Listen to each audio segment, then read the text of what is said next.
It's so interesting how children are so much more in tune to injustice. I remember when I first learned about what eating meat was, I cried. Oh, absolutely. And I think there's this feeling of you can change the world, right? And that you have an incredible power as one person, which, I think our whole ethos at Westbourne is to hopefully reignite that in people, that the power of one actually is impactful. Camila, thank you so much for coming on. I'm so excited to talk with you. I am so thrilled to be here. Thank you. So, you have an amazing business. I'm very inspired by you. I have so many questions about all of the things. So, And I'm first, a big fan of your podcast. I love the guests that you've had on. I think it's so thoughtful. oh, thank you so much. Okay, so before getting into Westbourne, can you walk us through what started your love for everything no waste and really having that be the intention behind building your business? Honestly, I think in hindsight, right? Hindsight's always 2020. I think, we always tell ourselves it's this pre-paved path, but I think we sort of rewrite that story, looking backwards. And I think for me, really, I grew up in Los Angeles in California. It was really a way of life. I didn't really realize that sort of the rest of the country, the rest of the world wasn't exactly living that way. Obviously, there's sort of pockets all over that are sort of that same mentality. I grew up, one of my neighbors was Mrs. Gooch, which was the predecessor to really the natural grocery market model, decades before Whole Foods came on the scene. And I think even that alone, she used to always let all the neighborhood kids try, the latest and greatest natural snack. And we ate just very vegetable forward. We shopped at farmers markets. My mom really cooked very balanced in our home, and we didn't talk about it. It wasn't like we weren't raised thinking about a zero waste household. We weren't raised thinking about how food connects to our environment, but that is how everything was. A lot of homes composted, a lot of homes grew their own food. A lot of my friends had, chickens on their property and things like that. So, it just was interesting. I think it was really just the mentality of growing up in Southern California, where living in harmony with nature and thinking about things with intention is just sort of part of our DNA.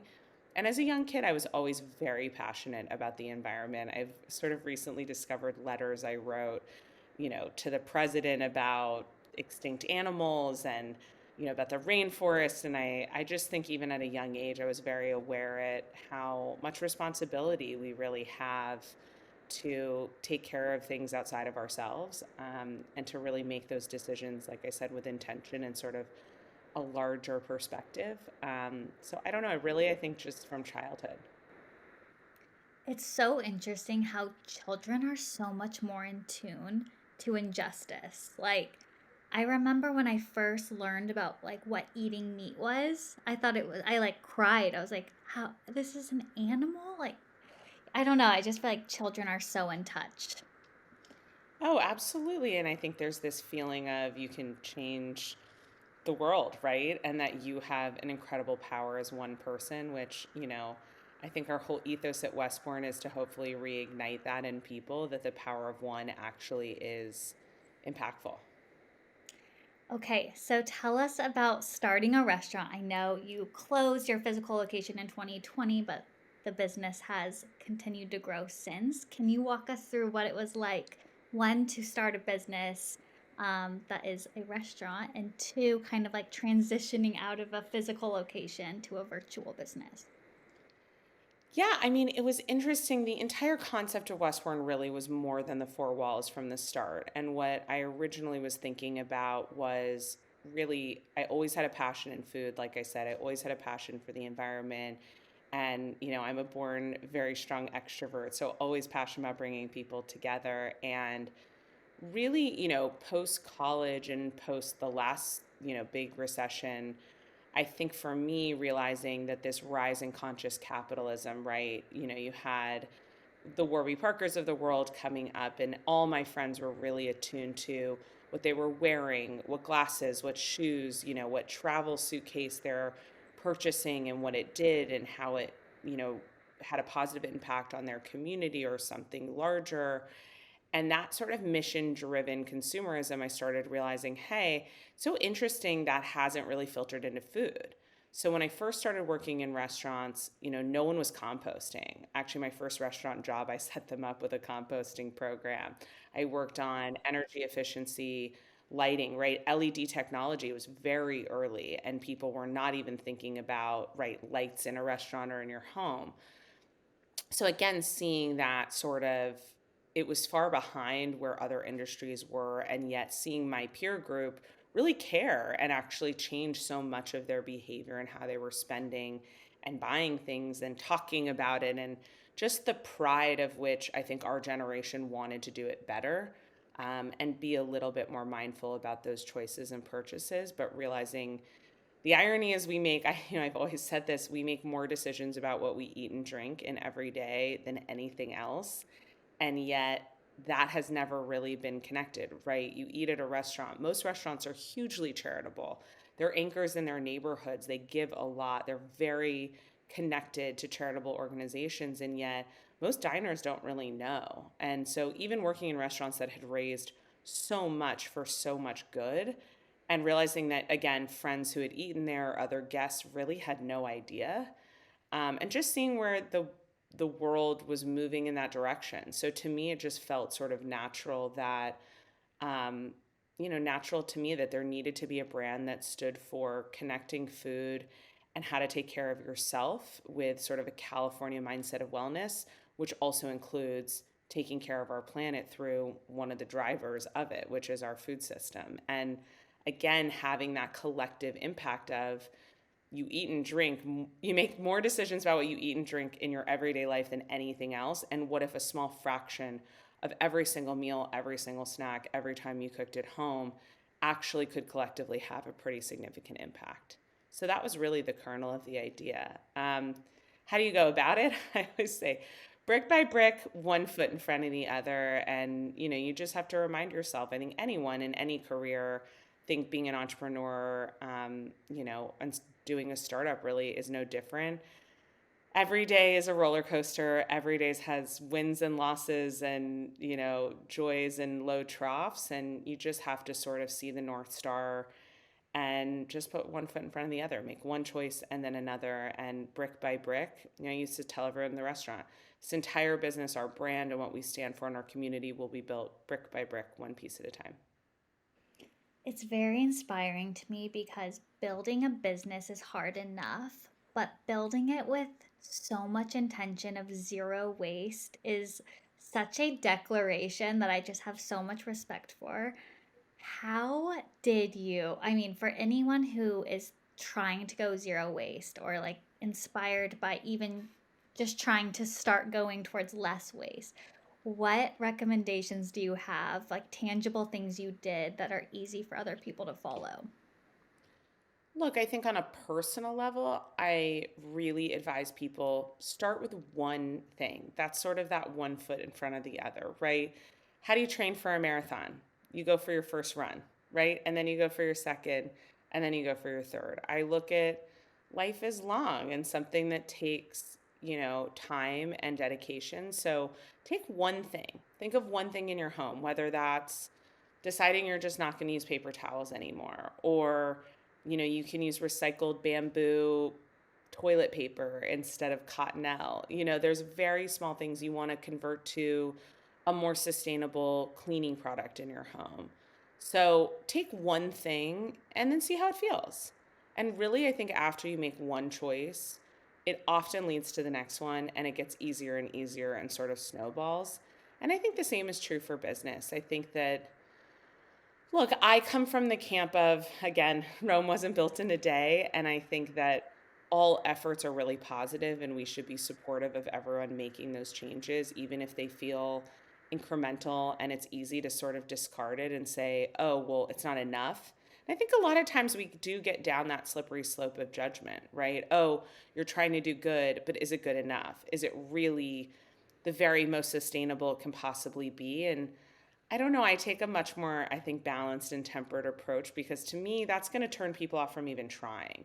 And I think if every person tried and did some small thing, at least to begin, we would start to see a big sea change. So I think even in a business, take one thing, your plastic cover on something and decide, you know what, we're not going to use plastic.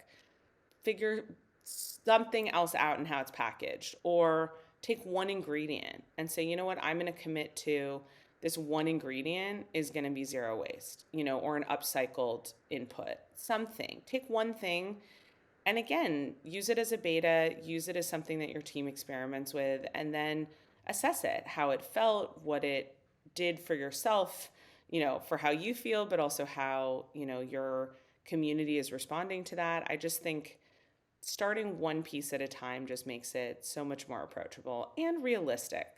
We also all only have so many hours in the day. I think, especially when you run a startup and a company, there's only so many resources, there's only so many people, and you just can't do it all at once. Yeah. I think what's overwhelming to me is when I get like an Amazon package and it has so much extra stuff. Like, I'll order bananas and it will be in like plastic, everything. And I'm like, this is so unnecessary. And I'll always complain. I'm like, this had too much packaging, but Well, nothing but ever, that's I know but it's a that's a step. great Yeah. example. No, but that's a great example. I would say, you know what? Maybe your answer for you is not, I won't buy from Amazon anymore. Maybe your answer is, you know what? I'm going to do one order every X period and it's all going to be in one thing, and the things that I know have too much packaging, I'm going to decide to go to the farmer's market once a week. I can commit to that. Or I can participate in a CSA, which, by the way, comes to your door too often. There's a lot that will deliver. Hey, I can actually change a huge amount of the waste that I'm contributing by being part of a local CSA. So, again, I would say take one step and it can be as big, as drastic, or not as you want. Yeah, wait, will you tell us a few of your like go-to tips? I need this. Yeah, I mean, look, I think in homes, one, I really do think there's an overabundance of disposables in a home. I mean, even at Westbourne, we had upcycled denim napkins. We didn't use paper. Everything was as compostable as it could be. When you ate in the restaurant, you had ceramics, and glassware that we washed for that reason. And it's amazing to see in homes. I find still kind of shocking how much disposables are. I mean, and again, okay, you want to have friends over, you don't want to do dishes, which I would say is just being a little lazier than we need to be. Maybe it is actually going the extra mile to find something that's compostable instead of, the plastic Dixie cups, things like that. So in your home, I would say paper towels are an easy cut. There's really, really cheap, amazing kitchen towels. Every restaurant uses them. They're incredibly absorbent. They're very easy to clean. It just will actually change so much of your perspective. There's incredible companies that are on subscription now that have completely upcycled and recycled toilet paper. Like I said, I mean, that's another huge thing that people do all the time. Cleaning products. I mean, we don't use Ziploc bags, we use stashers. They go in your dishwasher. They're amazing. They come in a million different sizes. Using a scrub brush, not a sponge. There's very small things like that where decide you're not going to use plastic wrap, right? Like there's a million different ways that, there's tons of tin and glass, beautiful containers that are very easy. Again, a lot are not expensive. Just stop using plastic wrap and sort of commit to that. So there's a lot of those small things that feel so, and I get it. I totally understand how people feel very overwhelmed. It can feel daunting, but once you give it up, you really don't miss it. And it's kind of amazing again. I actually think in a great way, it becomes addicting. Yeah, I could so see that. I get like that with just like all my natural skincare and hair products. And now I'm But so even committed that, to now there's a huge pressure on refillables, right? Like we don't need to yeah. keep buying the same tube of what we're getting. And again, maybe it's you commit to buying the larger container, you don't need the travel size. I mean, even when you travel, there are reusable containers that you can put what you have at home in it rather than buying.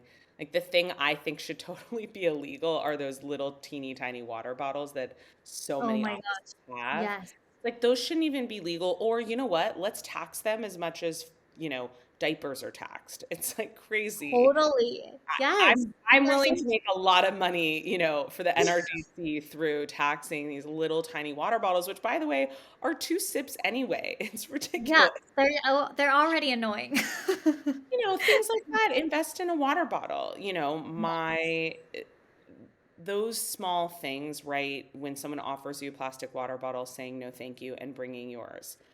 Put it in your car, put it in your purse, strap it to your kid's backpack. I mean, there's just no reason that we really have to have plastic water bottles anymore. So, again, I think thinking through the things that you use the most, starting with one, is kind of how I think. And those are tips and tricks. I mean, filtered water is great. There are water fountains in more places than you'd think. Restaurants are delighted to fill up a water bottle. You'd be amazed. There's things like that that we tell ourselves are so hard and feel like such impossible hurdles, but they really aren't. Yeah, that's such a good point. I'm very inspired right now. Very inspired. It's I'm just thinking the of all same the in little beauty things. products. I mean, voting with your dollars is also important, right?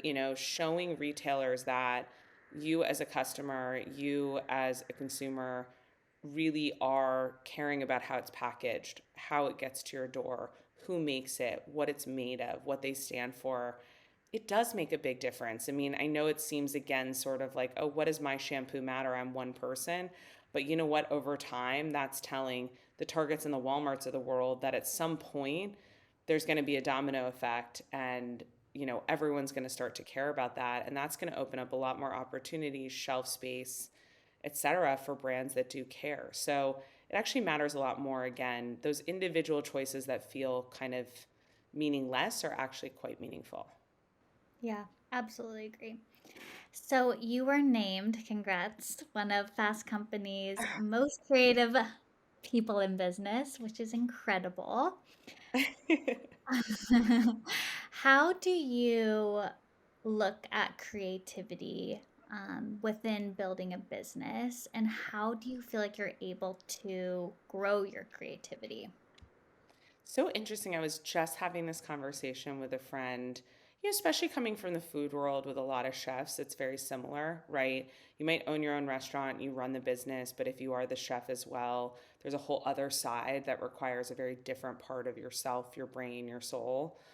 Um, I think the first things first is actually looking in the mirror and realizing that that's a huge value and that it's really important. And for most businesses, it's one of the most important things that you contribute that not many people can, right? I always say to founders, and friends again who are chefs or creators, like you really have to be almost obsessively focused on the thing that only you can do. And you really need to figure out if there's something that someone else can do, they need to be doing it because, again, you're only one human. You only have a certain amount of hours in the day, and burnout's real, right? So I think one is really being sort of valuing it inherently and then prioritizing it with your schedule and how you delegate and how you share responsibility. And I think third is really, I always say I can't bring my best if I don't feel my best. And I do think that mental health, sanity, sleep. I mean, I am notorious. I sleep over 8 hours a night. I have 2 kids, one on the way. I run a business. I'm a crazy person, but I truly, even since I was a child, if I don't have 8 hours, even one night, I will feel sick the next day. And if I do 2 nights, I will feel like I need to go to the hospital. Like my body really breaks down. It is very palpable. And I'm sure a lot of us push through that. We caffeinate, we do all these things to push through it, but I can't think clearly and I feel it. We all know what that feels like when that fog rolls in. So for me, it's also really being honest with yourself, what you need to feel balanced, what you need to feel recharged, what you need to feel complete, and also what time of day. Like I do my most creative thinking, frankly, at night. And when I'm out and about doing things is really when I start to feel, what that feels like, right? When you have like little lightning bolts in your brain and your mind is wandering and it just feels so free and open and kind of electric. We all know what I always call it in flow, right? Like, you know what it feels like to be in flow, whether that's going for a hike, whether that's for me, travel is a big one. When I eat out all the time, it's because that's where I'm getting the most ideas, being around people, going on a hike, going to the beach, traveling, exploring, and something that's really kind of out of my normal routine. I'm someone who can't, if I'm home 24/7 or I'm too structured in my week and my day, I can't be creative. It doesn't work for me that way. So I think for me too, it's also figuring out where and when you are most in that flow state and making sure that you dedicate that and give yourself that and nourish yourself with that so that you can do your best on the creative side. And I think for me the last piece too is, and I think it's the biggest friction frankly probably in a business, whether it's with a team, with an investor, with other people, with your friends, with your partner, with your kids, it's not measurable. It can't be scheduled. There isn't a direct ROI. It's so gray, right? I always say it's like there's certain jobs that are very black and white. There's certain tasks that are very black and white. There's a lot of responsibility that we have is very black and white. Creativity is this beautiful, messy, unwieldy,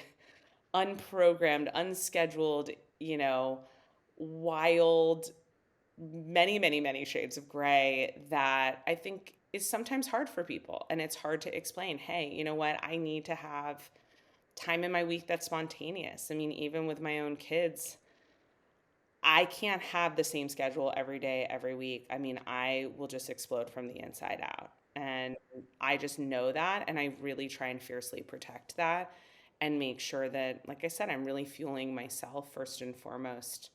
Not always easy to do, but again, if you start with that you value it and you understand how you tick and where you're in that flow state, I think it becomes a little bit easier to just own the fact, like I said, that it's not measurable, it's unwieldy, and you can't cage it in. You gotta let it go free. Yes, I talk about flow state all the time with my team. Someone on my team the other day was like, I heard someone say flow state. I didn't realize that was a thing. Like, I thought that was just a Jenna thing. I'm like, no. That's so good. So, one, please tell me how you sleep having kids because that's my biggest fear having kids because I love to sleep. Like, love to sleep. By the way, I'm not only a big sleeper, but I'm not a morning person either. So Oh I my I gosh, feel what you. It was was your a big secret? fear. It was a very big fear of mine too. And, I'm always very open. I wasn't sure I wanted kids for a very long time. I froze my eggs when I was 30 because I knew I wasn't even sure I wanted them. I wasn't sure if and when that sort of trigger would ever go off. And that was another kind of just my natural lifestyle and my own circadian rhythm that made me very afraid. It's possible. I want to give all the humans out there props that like anything that works for you will eventually work for your kids. So for me, I think that we do everything as a family in a way that fits. So my kids don't get up till 8. Even if they're up, I don't go in the room till 8. And we, even as infants, sort of did their whole schedule with the idea that if I am up before 7:45, like, you don't want to know me. I do it Yeah. very rarely. I will do it. It is not the best Camilla that you will get. It is not my proudest moment. I don't feel myself. I feel like those Snickers commercials where you're like, Yes. Betty White took over your body. Like, someone else is in there. It's not me. And really like for and then for sleep, really it was just we spent a lot of time, thought, and energy on sleep training and helping have them have a very smooth and dependable and very calm sleep routine so that every night I really focus on that because I want them to go to sleep peacefully. I want them to stay in bed. And also, we train them that way, right? Like my kids are up before we come in the room. They talk to each other, they play, they entertain themselves. Again, I think we tell ourselves, if my child's up, they deserve me coming in the room. I need to service them right away. When really, one, you don't, but two, it actually builds a lot more confidence for them to know they're safe, right? If something was wrong, your parents would come in.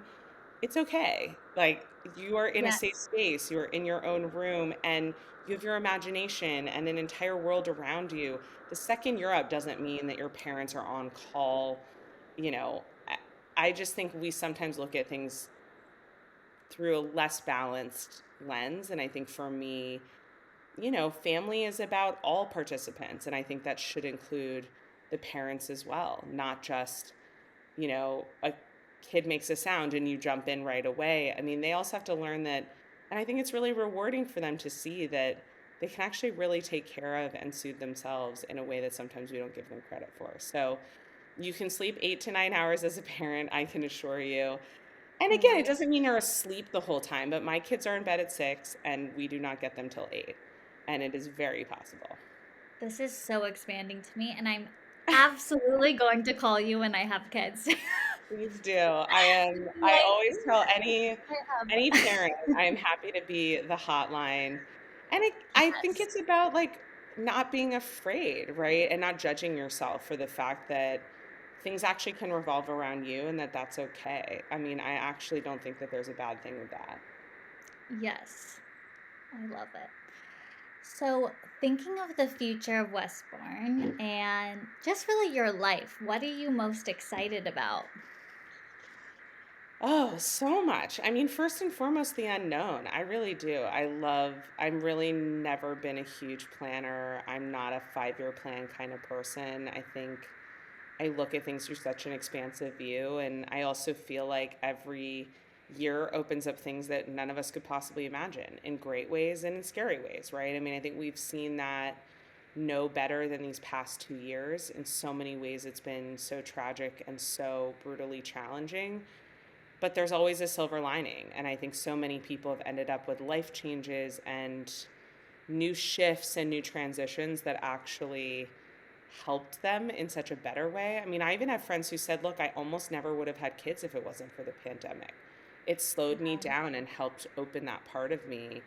That's extraordinary. I mean, I wouldn't wish a pandemic on any of us, but there are really interesting silver linings. So I think the future for me is bright because it's so unknown, and I love the road less traveled, and I'm very into adventure and the journey. So I really get excited about having no clue where the road's going to go.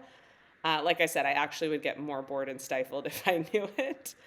Yeah. Um, and I also think that, look, we have such a long way to go when it comes to sustainability and food. I dream of a world where we don't see plastic on shelves anymore. I dream of a world where more people are in touch with how their food is grown, thinking about maybe growing something at home, and that next generation growing up more like the bubble that I grew up with and not even knowing the difference. So I think that we have a huge, huge way to go.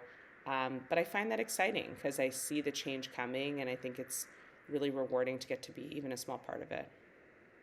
Yeah. And you're due like super soon, right? I am. I saw you I don't post know, on 4 weeks? Instagram. I'm like, oh my God, she's amazing coming to the podcast. I would be like, I'm People are out of so, commission you for say 9 months. that, you say that, but, and everyone says that, but it's so interesting because what are you going to do? What do they say? You don't watch a pie bake, you don't watch water That's boil. true. Like, what are you going to do? That's Be at true. home? Just There's nothing really, I mean, there's nothing to be done. And if anything, it's better for labor, delivery, your mental state, your physical state to be, again, doing the things that fuel you and finding a way to balance and nourish yourself. And that's not going to happen if you're just sort of, I don't know, yeah. sedentary at home. And it's different for everyone. I get my energy from being out in the world, I get my energy from being busy and feeling productive. So I don't know. I don't feel like it's a healthy. I don't feel like that's a healthy environment for my kids if I'm, home kind of waiting, looking at my belly. So Yeah. And you look stunning. I can't even like I would have no idea if you were pregnant if I didn't follow you on you're so, Instagram. The so camera's cute. cut. Each pregnancy is really it's its own universe, really, and physical, mental, spiritual, all of it. It's just each child is so, so different. The experience is so different. And, it's been, yeah, it's always a new adventure. So, this is always a question that I end with. What is your number one piece of advice for a woman who is wanting to start her own business? Oh my gosh, I have so much. You can I'm say gonna give a more. couple. Am I allowed to give a couple? Yeah, of Okay. course. Okay, Let's good. I hear know it. some people are like, no, I want 5 words. I'm like, I can't stick to five No, we words. have no rules here. I don't know what I'm I doing. like it. I've never been someone short of words, so I'm not good at short answers.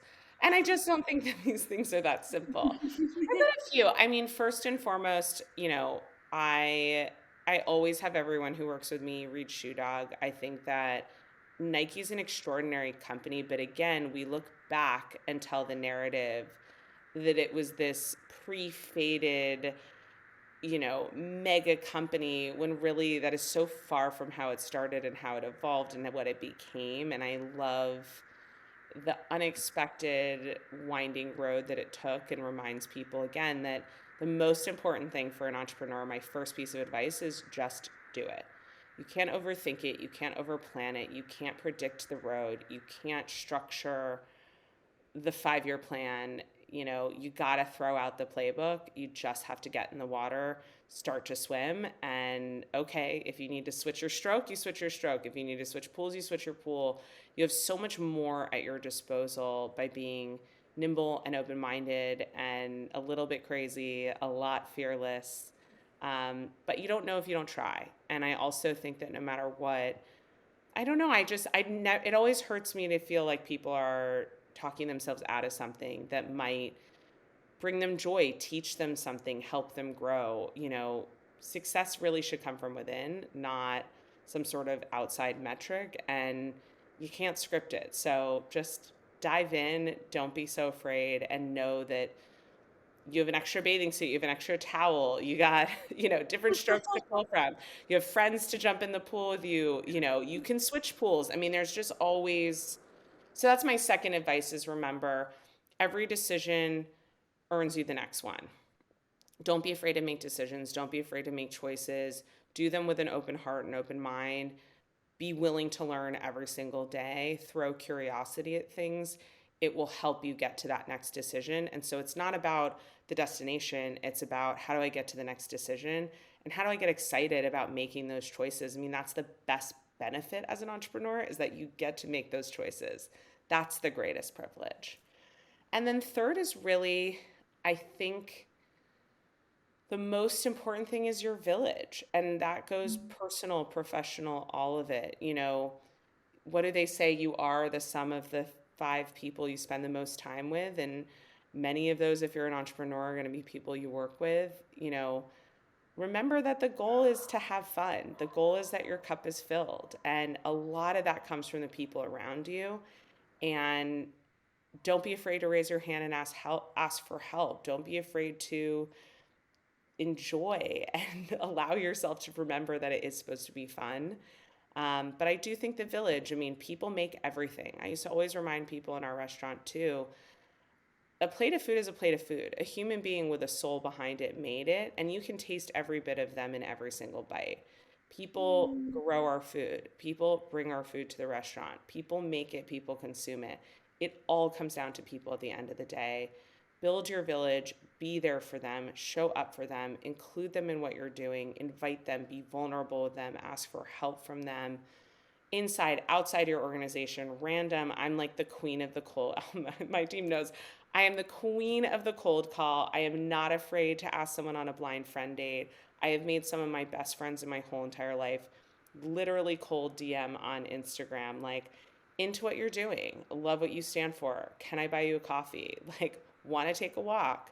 I mean, I just think Yes. entrepreneurship can feel very lonely in a lot of ways, and I think it doesn't have to be, but you have to be willing to put yourself out there. Ooh, that was like a TED Talk. That was good. That was so good. Are you So, so listening? I'm ready to give that one. I know. TED Talk. Oh, that's amazing. Camila, thank you so much. I am personally so inspired by you. I know that our listeners will be as well. So thank you so much for coming on. Well, thank you for what you're doing. Please keep it up. Like I said, I love your podcast. I love so many of your guests that you've had on, and I think that you're so thoughtful and shining such a bright light, and I was so excited to be asked to be on this, so keep doing what you're doing. Oh, thank you.